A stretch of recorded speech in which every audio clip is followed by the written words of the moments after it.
ಪುಸ್ತಕ ಪರಿಚಯ 19. ಪುಸ್ತಕ ಸೇಡಿನ ಕಿಡಿ. ಲೇಖಕರು ಇಂದಿರಾ ತನಯ. ಪುಸ್ತಕ ವಿಮರ್ಶೆ ದೇವಿಶ್ರೀ ಪ್ರಸಾದ್ ಮತ್ತು ಓದುತ್ತಿರುವವರು ಶಿಲ್ಪಾ ಮಲ್ಲೇಶ್. ಬೆಂಕಿ ಮತ್ತು ಶತ್ರುವನ್ನು ಸಂಪೂರ್ಣವಾಗಿ ನಾಶ ಮಾಡಬೇಕು, ಇಲ್ಲವಾದಲ್ಲಿ ಅದು ಮತ್ತೆ ತನ್ನ ಅತ್ಯಂತ ವಿಕೃತ ರೂಪವನ್ನು ತಾಳಿ ಬರುವುದರಲ್ಲಿ ಸಂದೇಹವೇ ಇಲ್ಲ.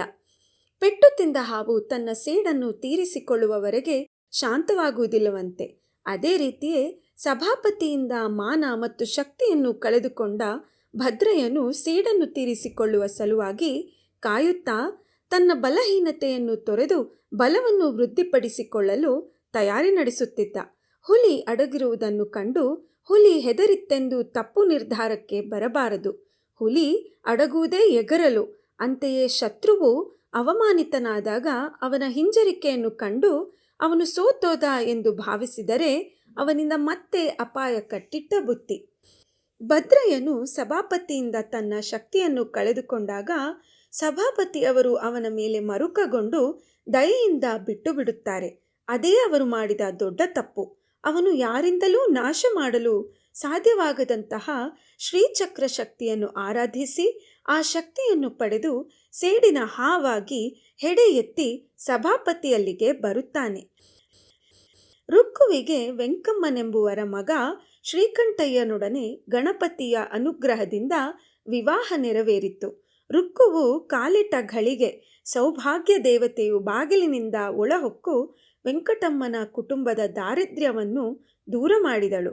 ವೆಂಕಮ್ಮನಿಗೆ ಸೊಸೆಯ ದೆಸೆಯಿಂದ ಬಂದ ಅದೃಷ್ಟವನ್ನು ನೆನೆದು ಸಂತೋಷದ ಕಡಲಿನಲ್ಲಿ ತೇಲಾಡುತ್ತಿರುವ ಸಮಯದಲ್ಲೇ 3 ವರ್ಷವಾದರೂ ರುಕ್ಕುವಿಗೆ ಮಕ್ಕಳಾಗದ ಕೊರಗು ತಲೆಗೆ ತುಂಬಿತು.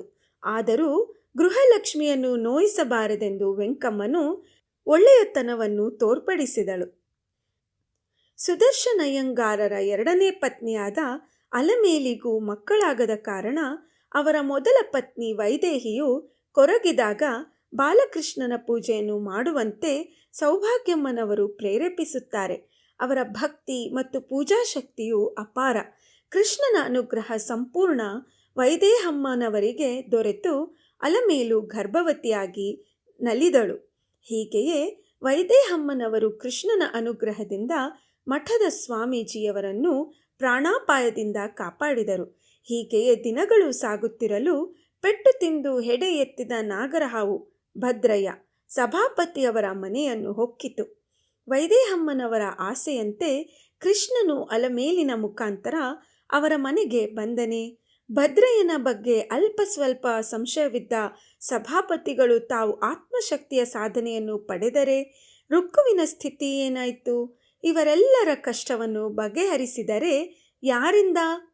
ಹೀಗೆ ಇವೆಲ್ಲವನ್ನು ತುಂಬ ಕುತೂಹಲಕಾರಿಯಾಗಿ ಬರೆದಿದ್ದಾರೆ ಲೇಖಕರು. ಓದಿ ಆನಂದಿಸಿ ಸೇಡಿನ ಕಿಡಿ ಪುಸ್ತಕವನ್ನು. ಧನ್ಯವಾದಗಳು.